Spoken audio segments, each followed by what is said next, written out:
London Top Adda in partnership with Dabur Chyawanprash, Servocon, Dr. Ortho, Tourism Partner Gujarat Tourism, Celebration Partner Morpheus, Dare to Dream. Rewa में कहाँ से हैं? मैं ग्राम अमाओं से हूँ, जो रीवा से 80 किलोमीटर दूर है। तहसील? मैं भैया पूरा हम तुमको पिन कोड समेत बता देंगे, ठीक है? बढ़िया अंतरदेशी डालना तुम, ठीक है गुरु? कहते हैं कि लड़कियां आपके पीछे तब भी पागल रहती थी। सोशल मीडिया पर एक फोटो घूमती है जिसमें जवानी के दिनों के कुमुद मिश्रा हैं और दूसरी तरफ ब्रैडली कूपर हैं। और हमें यह भी बताया गया कि कोई आपको आपके मुंह पे हैंडसम कह दे तो आपके चेहरे पे बड़ी लाज आ जाती है। सही बात है ये? कुमुद मिश्रा के अंदर जो दुष्टता है वो और किसी में नहीं है। आप और यशपाल शर्मा उनकी बड़ी तगड़ी रैगिंग लिया करते थे, ये भी झूठ है क्या? या मेरे ख्याल से ऐसे कुछ कराया होगा, लेकिन अगर वो रैगिंग लगी है तो होगी भी, ऐसा नहीं, मैं उससे इनकार नहीं कर रहा हूँ। हम कुछ को एक्टर्स के बारे में आपकी प्रतिक्रिया जानना चाहते हैं। शुरुआत करेंगे सलमान खान से। उनकी आंखों में एक सच्चाई है। रणबीर कपूर, मैं उनका फैन हूँ, बेहतरीन अभिनेता हैं, ईमानदार अभिनेता हैं बेसिकली। क्या ये वो कौन सी चीज़ है जो अभी भी आपको थिएटर के को लेके ऐसे पकड़ी हुई है? कौन सी चीज़ है वो? आप आप हैं। हम लोगों ने एक खबर सुनी थी जो हमारी पसंदीदा फिल्म है रॉकस्टार, उसको लेके कि जब ये फिल्म रिलीज हुई तो आप 3 दिनों तक सिनेमा घर जाते रहे ये देखने के लिए कि क्या आप वाकई स्टार हो गए। ये सत्य है ये बात? नहीं, बिल्कुल नहीं। मैं ये कहानी मैंने ही बनाई थी। ओके। हाँ, मतलब अब तो मुझे याद भी नहीं, लेकिन ये मैंने किसी दोस्त से ऐसी ही चर्चा की थी कि मुझे तो कोई पहचानता ही नहीं, तो ये कहानी मेरी बनाई हुई है, इसमें कोई सत्यता नहीं है। लेकिन चूंकि मैंने इंटरव्यू में ऐसा बोल दिया था तो अब वो छप चुका है, तो अब वो सच हो चुका है। मैं भी इसको स्वीकार कर चुका हूँ। अच्छा, एक चीज इंटरव्यू में और छपी। Guest in the news room हम लोग एक प्रोग्राम करते हैं जिसमें 2 दफा आपका जिक्र आया, और भाई साहब मैं बड़ी माफी के साथ कहना चाहता हूं अच्छे संदर्भ में नहीं आया। तो राजपाल यादव आए थे हमारे यहां, अभी लल्लन टॉप अड्डे में भी आएंगे। उन्होंने कहा कि आप और यशपाल शर्मा उनकी बड़ी तगड़ी रैगिंग लिया करते थे, ये भी झूठ है क्या? मैं इसको नकार नहीं सकता क्योंकि मुझे याद नहीं है, पर ज़रूर ली होगी, रैगिंग तो ली होगी। लेकिन ड्रामा स्कूल की रैगिंग को रैगिंग नहीं कहते, वो बहुत ही क्रिएटिव एक एक्सरसाइज होती है जो हम सब करते हैं।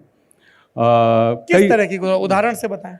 इम्प्रोवाइजेशंस कराते हैं, जैसे मुझसे बहुत सारे इम्प्रोवाइजेशंस कराए गए थे, अब तो मुझे याद नहीं क्या कराए गए थे, लेकिन किसी भी थिएटर इंस्टीट्यूट में जब इस तरह की जब रैगिंग की बात करते हैं तो ज़्यादातर इम्प्रोवाइजेशंस कराए जाते हैं। और या मेरे ख्याल से ऐसे कुछ कराया होगा, लेकिन अगर वो रैगिंग लगी है तो होगी भी, ऐसा नहीं, मैं उससे इनकार नहीं कर रहा हूँ। कौन कौन था आपके बैच में एनएसडी में? हमारे बैच में आशुतोष राणा थे, मुकेश तिवारी, श्रीवर्धन त्रिवेदी, सत्यजीत शर्मा, राजकुमार सनौतुंबा सिंह मणिपुर से थे, वायलेट नज़ीर, सोनाली घोष। या उस बैच के लोगों ने एक सवाल खास तौर पे आपके लिए भिजवाया है, आपकी इजाज़त हो तो पढ़ दें। जी। उन्होंने कहा है कि हम लोग अपनी जवानी से अब तक कुमुद मिश्रा की खूबसूरती की कस्में खाते हैं। कहते हैं कि लड़कियां आपके पीछे तब भी पागल रहती थी। सोशल मीडिया पर एक फोटो घूमती है जिसमें जवानी के दिनों के कुमुद मिश्रा हैं और दूसरी तरफ ब्रैडली कूपर हैं। और हमें यह भी बताया गया कि कोई आपको आपके मुंह पे हैंडसम कह दे तो आपके चेहरे पे बड़ी लाज आ जाती है। सही बात है ये?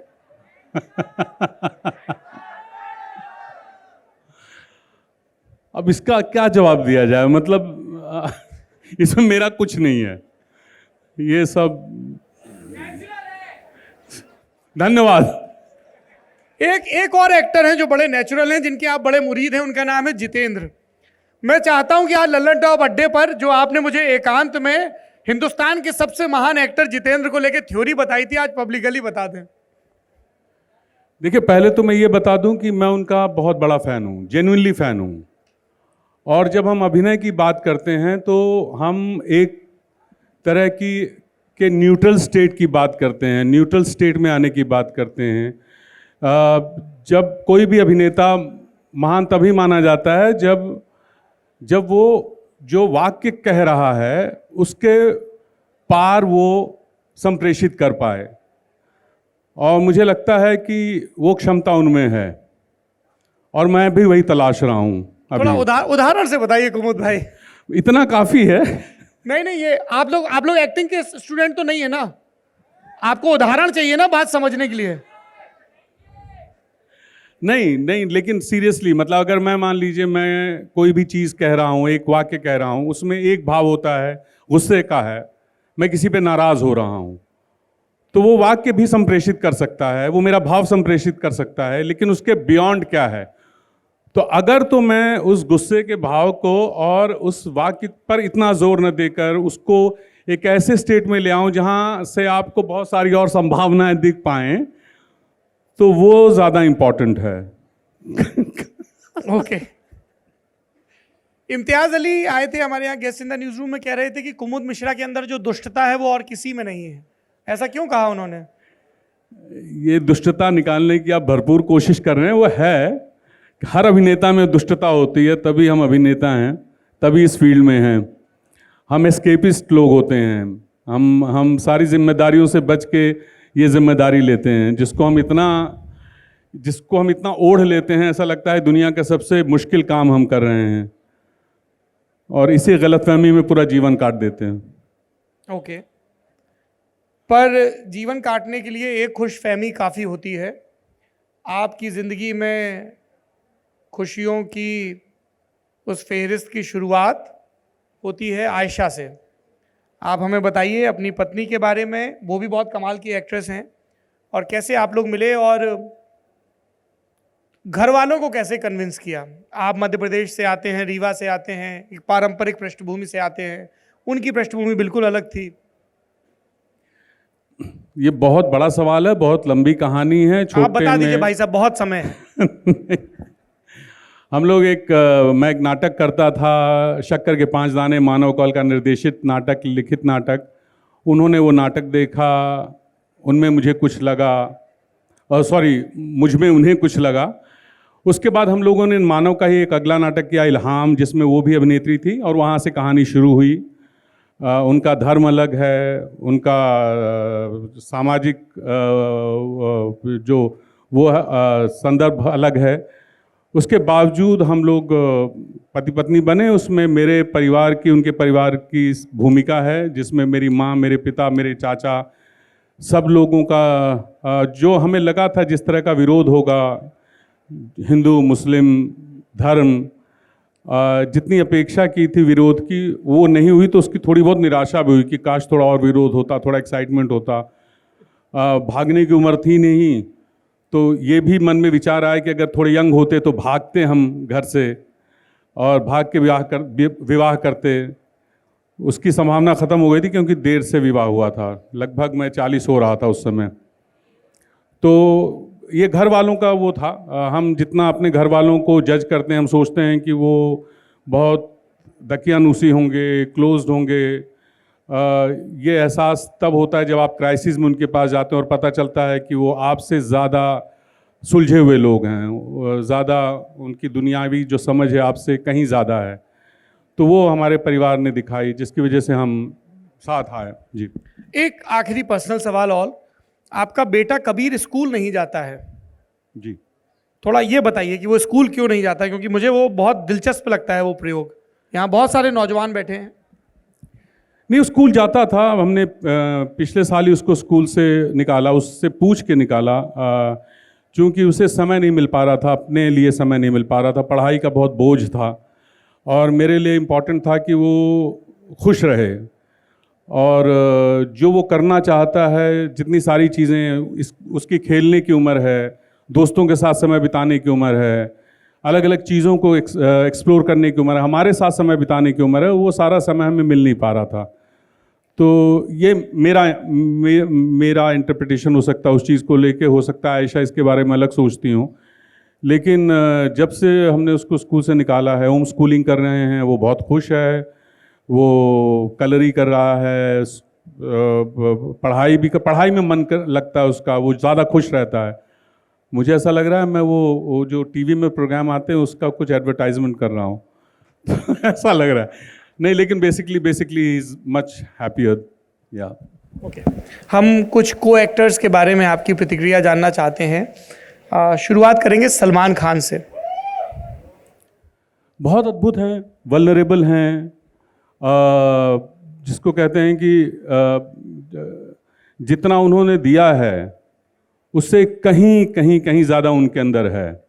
वो चॉइस है उनकी कि वो क्या देना चाहते हैं। ही आप उनकी आंखों में एक सच्चाई है, तो जो आप स्क्रीन पे देखते हैं वो सच है, उसमें ढोंग नहीं है किसी तरह का, जो आपको दिखता है। मेरी उनके बारे में ही राय है। और जो उनके बारे में मिथ चलते हैं कि सेट पे लेट आते हैं, मूडी हैं, वगैरह ये सब कहानियाँ मेरे ख्याल से मेरे लिए इम्पोर्टेंट नहीं है। अपने बारे में भी इम्पोर्टेंट नहीं कि मैं उसके पीछे क्या करता हूँ, क्योंकि फाइनली जो आपकी जर्नी है वो मंच पे स्टेज करते समय जो आप मंच पे हैं वो, और जो आप पर्दे पे हैं वो सच्चाई असल में दर्शक देखने आते हैं, और उसके पीछे जो घटता है वो मेरे लिए इतना इम्पोर्टेंट नहीं रहता। मैं अपने लिए भी मायने नहीं रखता, क्योंकि मैं क्या प्रोसेस मैंने अपनाई है और क्या नहीं अपनाई है। अगर रिजल्ट जो फाइनल रिजल्ट है वो ज़ीरो है तो उसका कोई मतलब नहीं, उस सारी प्रोसेस का मतलब नहीं है। Okay Ranbir Kapoor. I think he is one of the finest we have. मेरे हिसाब से मैं उनका फ़ैन हूँ। बेहतरीन अभिनेता हैं और बहुत कमाल ईमानदार अभिनेता हैं बेसिकली। और वो एक अभिनेता हैं जिनकी प्रोसेस आपको पता नहीं चलती है, जो आप सिर्फ चरित्र देखते हैं। और कई बार हम जब एक अभिनेता के तौर पे जब हम अभिनय करते हैं तो हम उसका इतना बोझ ले लेते हैं कि हमारी यात्रा दिख रही होती है। मुझे नहीं लगता कि वो यात्रा इम्पॉर्टेंट है, वो चरित्र है। वो चरित्र आप तक संप्रेषित हो जाए सही अर्थ में, वो इम्पॉर्टेंट है। आई थिंक रणबीर कपूर उनमें से एक हैं। तापसी पन्नू। बेहतरीन अभिनेता हैं, मतलब सबके बारे में लगभग यही कहूँगा। अच्छी कॉम्पिटेंट अभिनेत्री हैं, बहुत अच्छा काम करती हैं। अब उसमें मैं क्या कहूँगा, और उनके साथ मैंने जितना काम किया। जी, मैं आपकी ऑब्जर्वेशंस क्या रहे? मतलब हम लोग हमेशा जिनके साथ काम करते हैं कुछ सीखते हैं, कुछ जुड़ता घटता है। वो सोचती हैं। मतलब जब भी मैंने जो अनुभव के साथ काम किया, अनुभव सिन्हा जी के साथ काम किया है, उनके साथ जो काम किया है और एक आध और फिल्मों में जो काम किया है, उसमें होता है कि वो सिर्फ सेट पे आकर के चरित्र नहीं बना रही होती, उसके बारे में वो चर्चा करती हैं, उसके बारे में वो सोचती हैं, अभी अपने डायरेक्टर के साथ डिस्कस करती हैं, और जब वो कन्विंस हो पाती हैं एक सिचुएशन पे तभी वो रिजल्ट दे पाती हैं। तो वो बहुत इंपॉर्टेंट है। ओके आपकी एक सीरीज़ बहुत मकबूल हुई, हमारे न्यूज़ रूम में भी उस पर बहुत डिस्कशन हुआ, मैगजीन की न्यूज़ मीटिंग्स में भी, डॉक्टर अरोड़ा। उसकी तैयारी का क्या प्रोसेस था? मुश्किल था मेरे लिए कुछ एक मुश्किल कैरेक्टर्स हैं जो मैंने किए हैं। उनमें से एक वो कैरेक्टर है जिसको मैं मुश्किल मानता हूं, क्योंकि एक तो जो उसका जो कहानी थी उसको लेकर मैं बहुत डाउट में था। अपने मन में मेरे संदेह था कि इसको कैसे कर पाएंगे। दूसरी चीज़, उस कैरेक्टर में ऑब्वियस ड्रामा नहीं था, और जब भी ड्रामा नहीं होता, जो ऑब्वियस ड्रामा है वो नहीं होता है, अभिनेता अपने आप को थोड़ा सा जो है ना मुश्किल स्थिति में पाता है। उसको लगता है ड्रामेटिक सीन्स हो, नाटकीय सीन हो, वो करना आसान होता है, और जहाँ इन्फॉर्मेटिव आता है वो करना थोड़ा सा ऐसा लगता है कैसे करेंगे हम। तो वो चरित्र मेरे लिए अब प्रोसेस तो नहीं बता नहीं पाऊँगा, लेकिन मुझे लगता है कि वो मुश्किल इसलिए था कि मुझे कुछ करना नहीं था, मुझे कुछ नहीं करना था, लेकिन सब कुछ कम्युनिकेट होना चाहिए था। अब इसको मैं कैसे बताऊं, ये बड़ा। आप गए तैयारी के दौरान किसी सेक्स क्लिनिक में जस्ट टू ऑब्जर्व कि डॉक्टर कैसे बिहेव करते हैं या पेशेंट कैसे बिहेव करते हैं? नहीं, ये मैंने नहीं किया, लेकिन मैंने इसके बारे में, चूंकि हमने पूरा जीवन जो है ना रेल यात्राओं में काटा है, एक बहुत मेजर जीवन, तो ऐसे डॉक्टर से हमारा परिचय रहा है। हमने दीवारों पे ये पोस्टर्स देखे हैं, लेखनी देखी है, और एक क्यूरियोसिटी हमेशा से बनी रही है, और हमने हमेशा इनको जज किया है। कुछ सही कारण हो सकते हैं, कुछ गलत कारण हो सकते हैं, लेकिन जब मैं इस चरित्र को कर रहा था तो मुझे लगा कि इसमें बहुत इंपॉर्टेंट चीज़ है, क्योंकि सब्जेक्ट ऐसा था जिस पे चर्चा होनी बहुत ज़रूरी है, जिसकी चर्चा होनी बहुत ज़रूरी है। तो इस कैरेक्टर को आपको एक सेंसिटिविटी के साथ अप्रोच करना था, शायद कुछ हद तक मैंने कोशिश की, अब कितना हुआ वो तो जब लोग देखते हैं तो उनके ऊपर क्या होता है, उनके ऊपर क्या असर होता है, उससे पता चलता है। जी हम लोग ऑडियंस से सवाल लेंगे, माइक है हमारे पास। ग्रेट। ऑडियंस सवाल से पहले एक लास्ट चीज, ये आपका जो बाइकर वाला रोल है, आप मुंबई जाइए, कुमुद मिश्रा को फोन करिए तो बहुत संभावना है कि या तो वो किसी नाटक की रिहर्सल में होंगे, या किसी फिल्म या वेब सीरीज के शूट पर होंगे, या अपनी मोटरसाइकिल पर होंगे और कहीं किसी दूर दरस्त इलाके की यात्रा कर रहे होंगे। ये शौक कब चल रहा है? इसे अब तो लगभग मेरे ख्याल से 15 साल हो गए हैं, और ये अद्भुत है, ये अभिनय से भी ज़्यादा अद्भुत है। ये मुक्ति है असल में मेरे लिए, मेरे व्यक्तिगत, मेरे निजी उसमें मुझे मुक्ति का एहसास होता है, अपने साथ समय बिताने का एहसास होता है। अभिनय की तरह इसके बारे में भी बहुत ज़्यादा बोला नहीं जा सकता, सिर्फ महसूस किया जा सकता है। वो जिसने बाइक से लंबी यात्रा की है अकेले अपने साथ, वही ये महसूस कर सकता है। थैंक यू जी।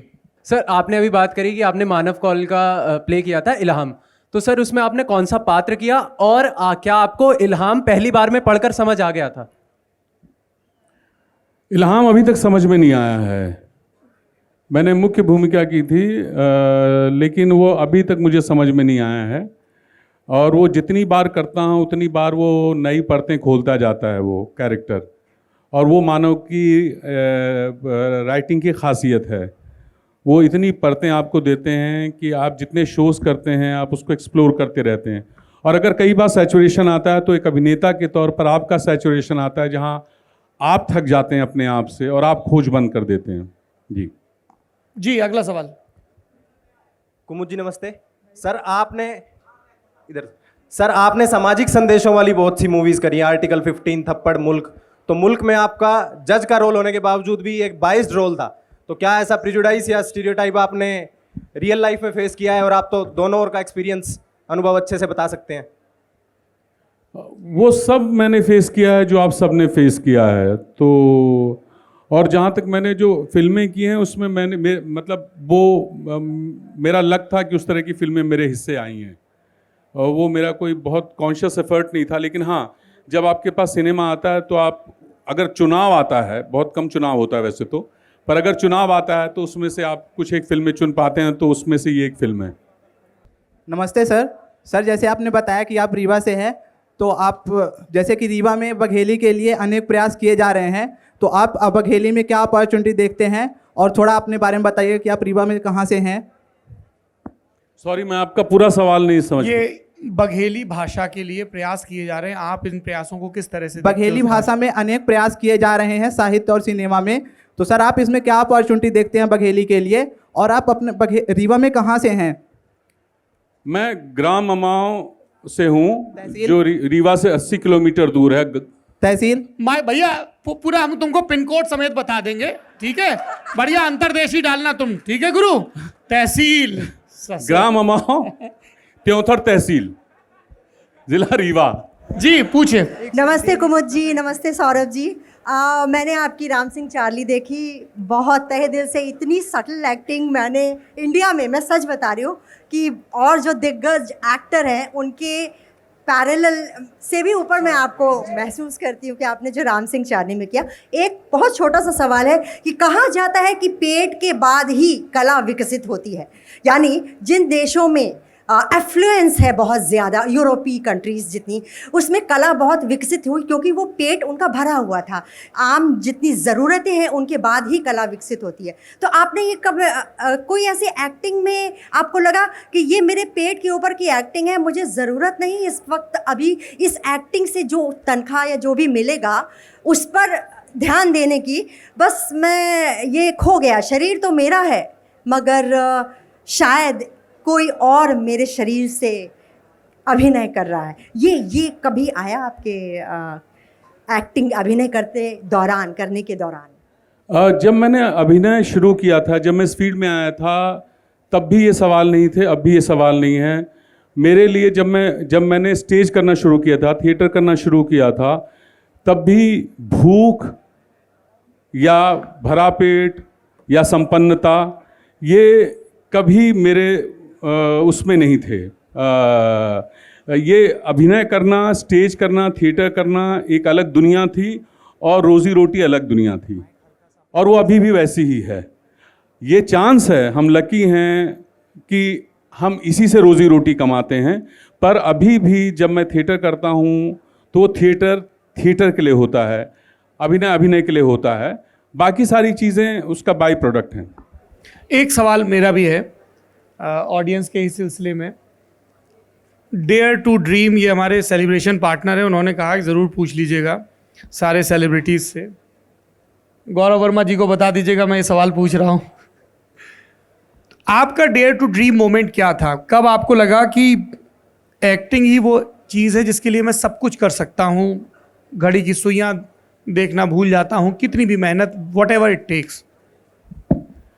दो चीज़ें हैं। एक तो जब मैं मिलिट्री स्कूल में पढ़ता था और मैं पास आउट हुआ था तो कुछ हमारा फैकल्टी के साथ कुछ विवाद हुआ था, और जब हम पूरा बैच बोर्डिंग में थे, हम जब पूरा बैच पास आउट हो रहा था तो हमारे बैग्स चेक किए जा रहे थे पूरे बैच के, पता नहीं क्यों। बहुत ह्यूमिलेटिंग क्षण था वो।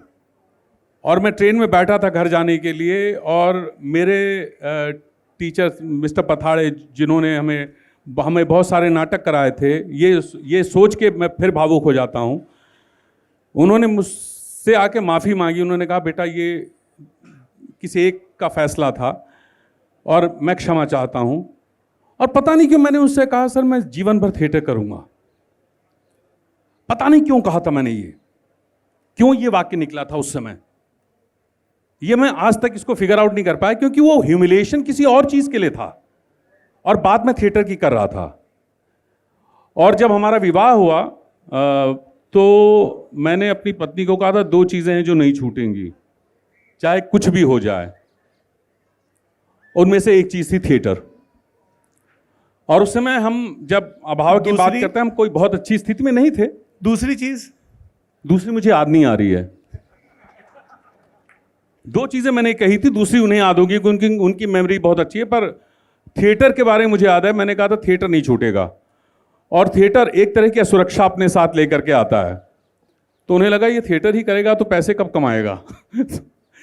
तो अगर आप डेयर टू ड्रीम कहते हैं तो मुझे लगता है कि मुझे वो मोमेंट जो है, जब मैंने अपने टीचर को कहा था कि मैं थिएटर करूंगा, सबकॉन्शियसली कहा था, कैसे कहा था, क्यों कहा था, लेकिन वो सच अभी तक मेरे साथ चल रहा है।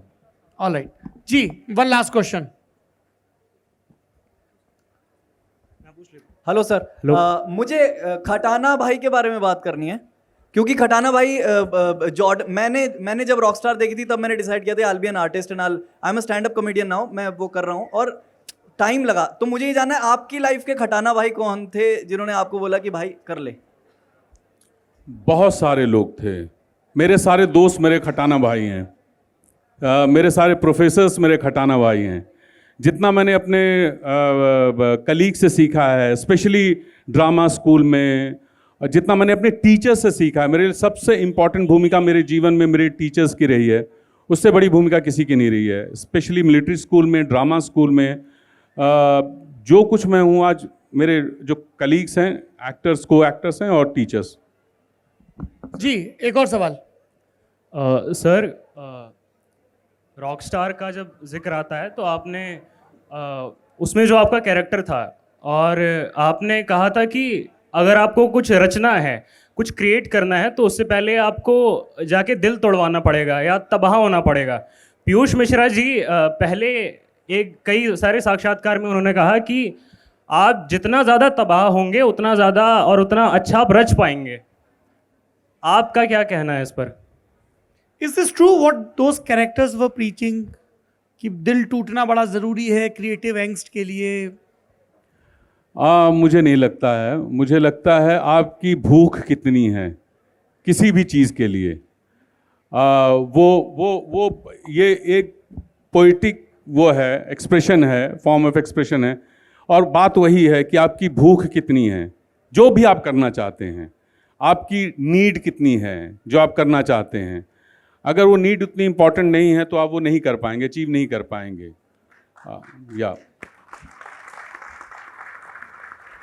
मैं चाहता हूं कि पुराने दोस्त जरा स्टेज और ऑडियंस में हो तो सवाल पूछें, इसलिए एक सवाल गोपाल दत्त का और एक सवाल गुरपाल भाई का।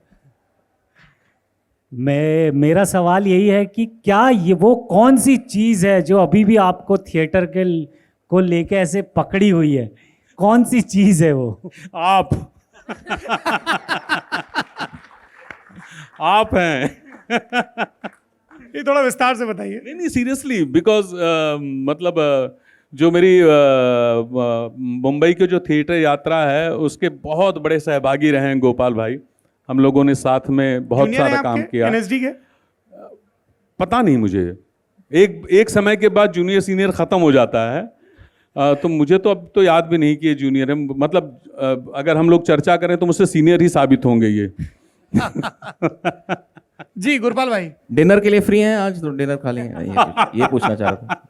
नहीं अच्छा, सीरियसली पूछ रहा हूँ कि आपने जैसे जिक्र किया कि थिएटर कर रहे हैं, फिल्म कर रहे हैं और बाइकिंग कर रहे हैं, तो सबसे ज़्यादा मज़ा किस में आता है आपको? थिएटर थिएटर एक चीज़ है जिसके बगैर मैं अपना एग्जिस्टेंस सोच नहीं पाता या मतलब हालांकि सिनेमा में अद्भुत मज़ा आ रहा है, डिस्कवर कर रहा हूँ अपने आप को, लेकिन थिएटर का कुछ है जो मैं एक्सप्लेन नहीं कर सकता यार।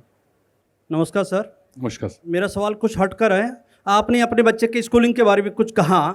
मैं समझता हूँ कि क्या इसके माध्यम से समाज को किस तरह का मैसेज जाता है, क्योंकि आप इतने राष्ट्रीय स्तर पर काम कर रहे हैं, हर क्षेत्र में काम कर रहे हैं, तो क्या इस तरह का संदेश जा सकता है कि बच्चों को अगर स्कूलिंग से बाहर भी किया जाए in order to get entry in other fields, तो क्या ये उचित है इस मंच के माध्यम से संदेश देना या आपके माध्यम से संदेश देना, या क्या उसमें कुछ और चेंजेस आ सकते हैं आपके माध्यम से?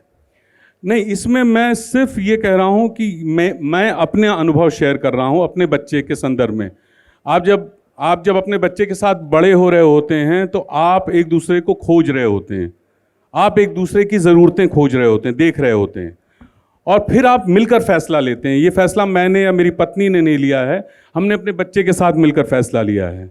लेकिन हर माँ बाप को ये अधिकार होना चाहिए अपने बच्चे के साथ मिलकर उसका भविष्य तय करें। उसका भविष्य तय भी ना करें, वो भविष्य अपना तय करेगा।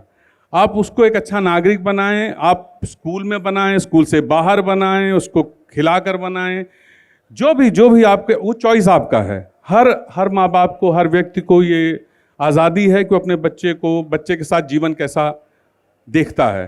तो मैं अपने बच्चे के साथ ऐसा जीवन देखने की कोशिश कर रहा हूँ। हम गलत हो सकते हैं, हो सकता है भविष्य में लगे कि हमने गलती की। हर माँ बाप गलतियाँ करता है, हम भी गलती कर सकते हैं, लेकिन अभी तो हमें मज़ा आ रहा है। धन्यवाद। Thank you. And uncle ji, मैं इनके बच्चे से मिला हूँ, कबीर से, and he is one of the brightest kid I have met, so rest assured home schooling में कोई ऐसी गड़बड़ी है नहीं। On that note, Kumud Mishra, बहुत बहुत शुक्रिया आपका, बहुत बहुत धन्यवाद। आप ललन टॉप अड्डे पे आए।